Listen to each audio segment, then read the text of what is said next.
At 32 years old, Ryan thought he finally had life figured out. He had a good job. He earned $80,000 a year. He had $80,000 sitting in his savings account.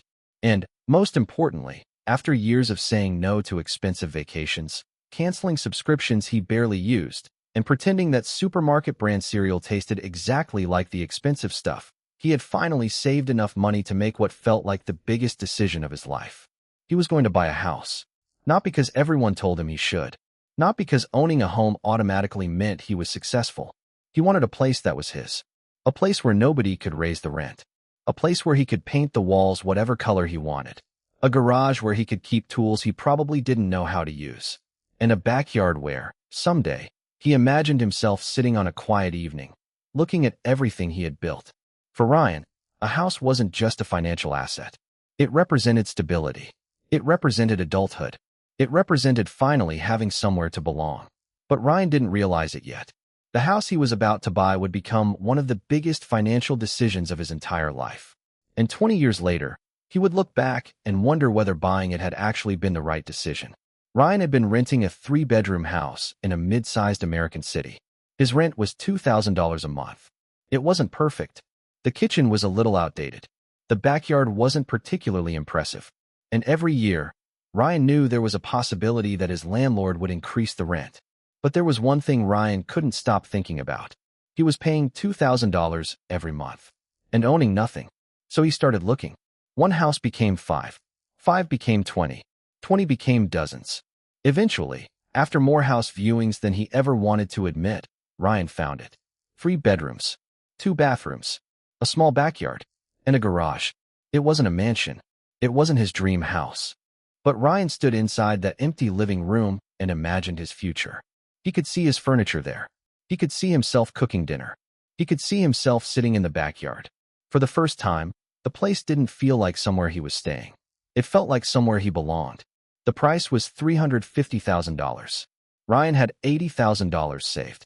So he put $70,000 down, 20% of the purchase price. The remaining $280,000 became his mortgage. But then came the part nobody talks about when you're standing in a beautiful house imagining your future. Buying the house cost more than the down payment. There were lender fees, title fees, inspections, taxes, closing costs, and what felt like 46 documents that Ryan was asked to sign while understanding approximately 7 of them. By the time everything was finished, another $10,000 had disappeared. His entire $80,000 savings account was gone. $70,000 for the down payment. $10,000 for closing costs. Ryan looked at his bank account, nearly empty, and for the first time, the excitement of owning a home was mixed with something else. Fear. He had just put almost everything he had into one house. Ryan's mortgage was a 30-year fixed loan at 7%. His principal and interest payment was about $1,863 per month. But that wasn't the real cost of owning the house. There were property taxes, about $350 a month. Homeowner's insurance, another $150. And Ryan knew that things break when you own a house. So he set aside approximately $290 every month for maintenance. His total monthly housing cost was now around $2,653. Ryan stared at that number. $2,653. His old rent had been $2,000. Suddenly, renting didn't look quite as irresponsible as it had before. But Ryan reminded himself, I'm building equity. And technically, he was. But there was a problem. In the very first month, approximately $1,633 of his mortgage payment went toward interest. Only around $230 went toward principal. That meant most of Ryan's monthly housing expense wasn't buying him more of the house. It was simply the cost of owning it. Interest, taxes, insurance, maintenance. Those expenses weren't disappearing into an investment account. They were simply the price of having a home.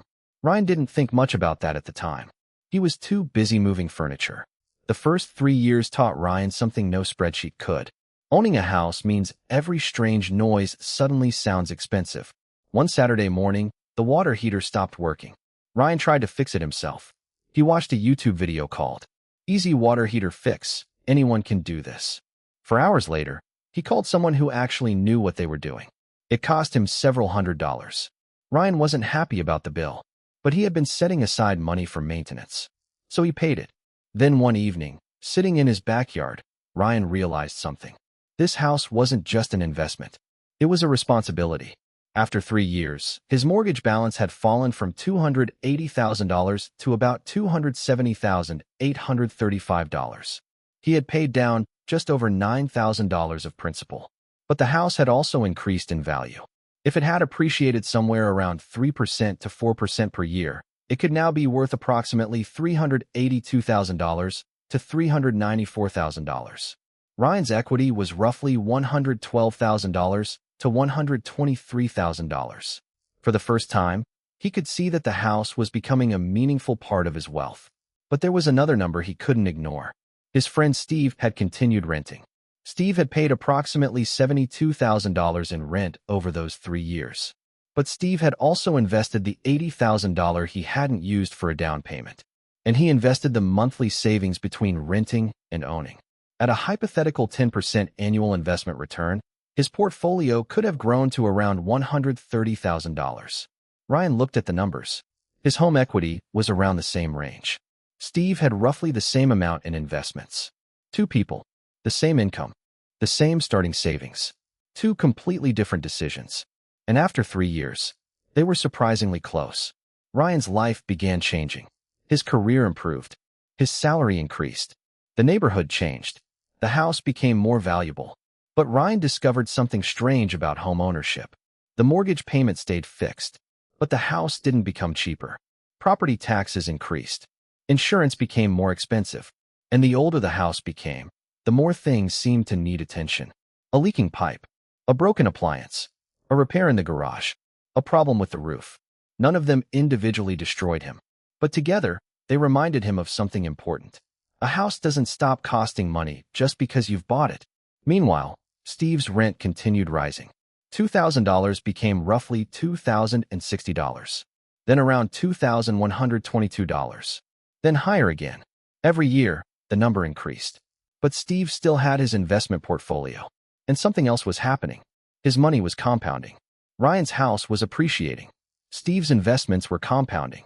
Both men were building wealth, just in completely different ways. Ryan was 42. He stood in his driveway one morning and realized that 10 years had passed. The house that once felt like a huge financial gamble had become normal. It was simply home. If the property had appreciated by 3% to 4% annually, it could now be worth approximately $470,000 to $518,000.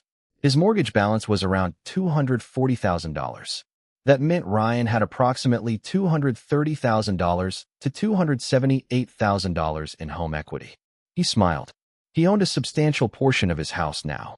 But then he remembered all the money he'd spent along the way. Maintenance, insurance, taxes, repairs, and the opportunity cost of the $80,000 he'd used to buy it. Meanwhile, Steve's investments had continued growing. His original $80,000, under the hypothetical 10% annual return assumption, had grown substantially, and he had continued investing the difference between his rent and Ryan's housing costs. His portfolio could now be around $290,000. Steve had more liquid financial assets. Ryan had a house, and their lives were becoming increasingly different. Ryan had stability. Steve had flexibility. Ryan couldn't sell 8% of his kitchen if he suddenly needed $20,000. Steve could sell part of his investment portfolio. But Ryan also had something Steve didn't. His mortgage payment wasn't rising with inflation in the same way rent was. Steve's rent, after 10 years of 3% annual increases, was approaching $2,700 a month. Ryan's principal and interest payment was still about $1,863. For the first time, Ryan began to feel the advantage of the decision he had made a decade earlier. At 45, Ryan received an unexpected opportunity. A job in another state. It was an incredible offer. More money. More responsibility. A chance to advance his career. But there was a problem. The house. Steve could simply give his landlord notice, pack his belongings, and move. Ryan couldn't. He had options, but none were simple. He could sell the house, but selling would mean transaction costs. He could rent it out, but then he would have a mortgage on one property while paying for housing somewhere else. And what if the tenant didn't pay? What if something broke? What if the rent didn't cover all his expenses? Suddenly, the house that had once represented freedom also represented responsibility. Ryan eventually decided to stay. He turned down the opportunity. It wasn't necessarily the wrong decision, but it made him realize something. A house doesn't just give you stability. Sometimes, it ties you to a place. And that has a financial value too. Ryan was 47. His house had become part of his identity. He knew every corner, every strange sound, every repair, every improvement he'd made. He remembered the first night he slept there. He remembered the broken water heater. He remembered painting the living room. He remembered standing in the empty house 20 years earlier and wondering whether he'd made the right choice. But the financial picture was changing again. The house had continued appreciating. His mortgage balance was shrinking, and the value of his equity was growing. Steve's portfolio was also growing. And because Steve had stayed disciplined, the power of compounding was becoming increasingly difficult to ignore. This was the part of the story nobody could predict with certainty. The future depended on assumptions. Home appreciation, stock market returns, rent increases, mortgage rates, taxes, maintenance, and, perhaps most importantly, behavior. Because a spreadsheet can assume that Steve invests every dollar he saves. Real people don't behave like spreadsheets. There were years when Steve's investment account was doing incredibly well. Then there were years when the market crashed. 30% down, 40% down in some investments. Financial headlines screamed that the economy was collapsing. Friends told him to sell. Steve wanted to, but he remembered the plan. Keep investing. Don't panic. Stay disciplined. Because the entire mathematical advantage of renting depended on one simple condition. Steve had to actually invest the money he saved. And that is much harder than it sounds.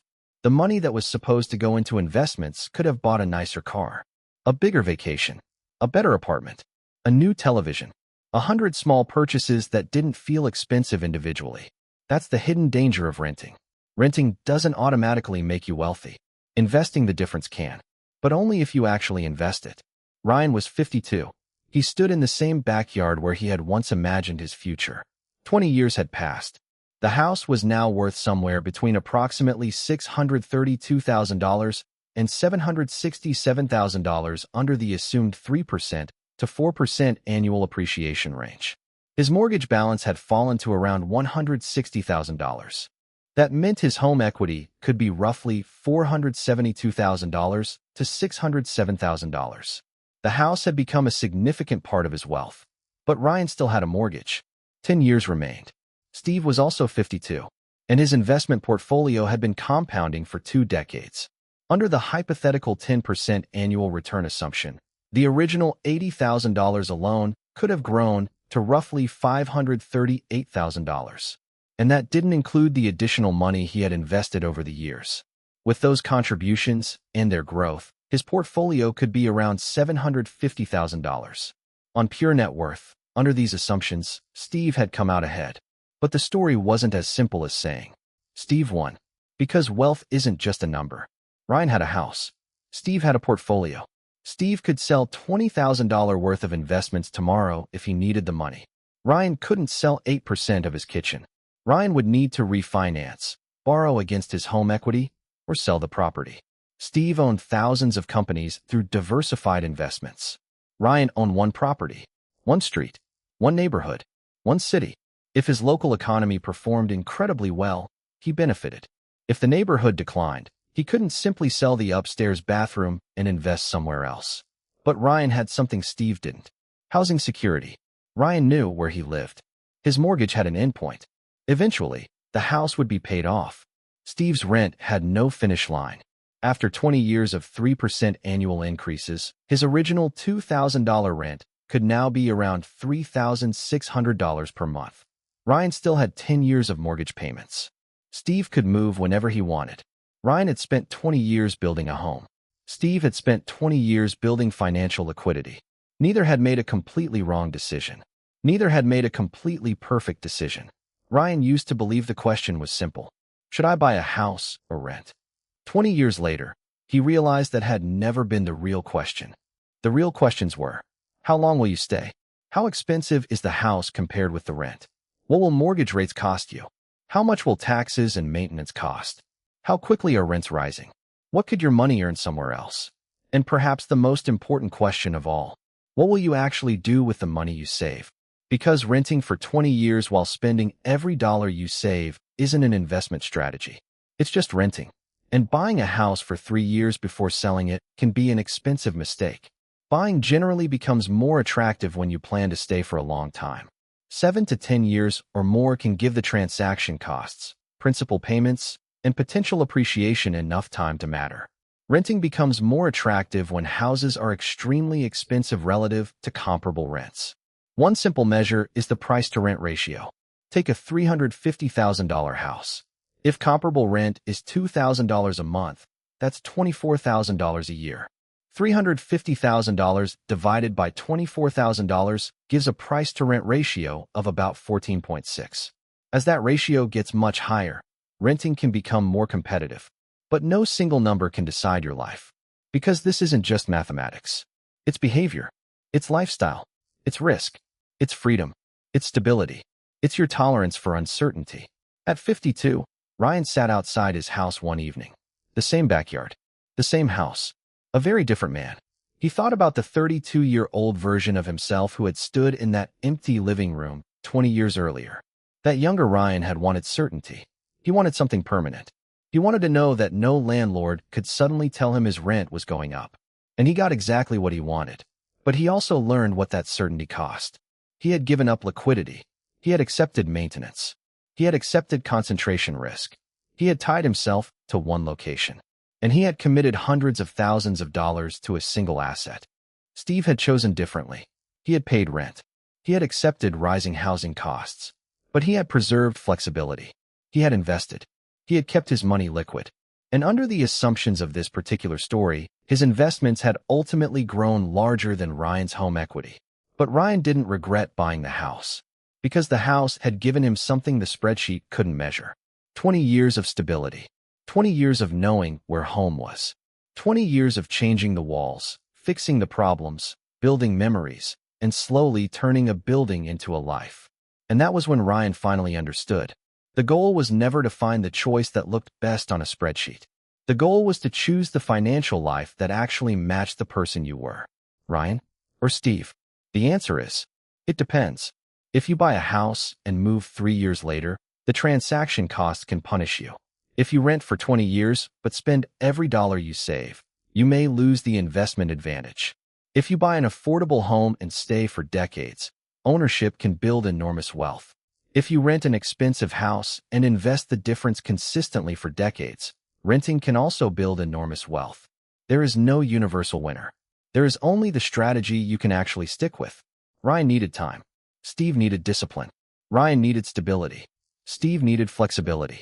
And 20 years later, the biggest difference between their lives wasn't simply that one bought and one rented. It was what each man did after making that decision. Because money doesn't reward the decision you make once. It rewards the behavior you repeat for years. So before you ask yourself, should I buy or rent? Ask yourself something harder. How long am I staying? What am I giving up by buying? What will I do with the money if I rent? And most importantly, which choice will I actually be able to live with for the next 20 years? Because the best financial decision isn't always the one that makes the most money on paper. Sometimes, it's the one that fits the life you actually want to live. And 20 years from now, you'll be the one living with the answer. Subscribe to Logical Money for more stories that turn complicated financial decisions into simple, real-life lessons. And tell me in the comments, if you had $80,000 today, would you buy the house or invest the money in rent? And if you're waiting for both interest rates and house prices to magically fall at the same time, well, I admire your optimism. See you in the next one.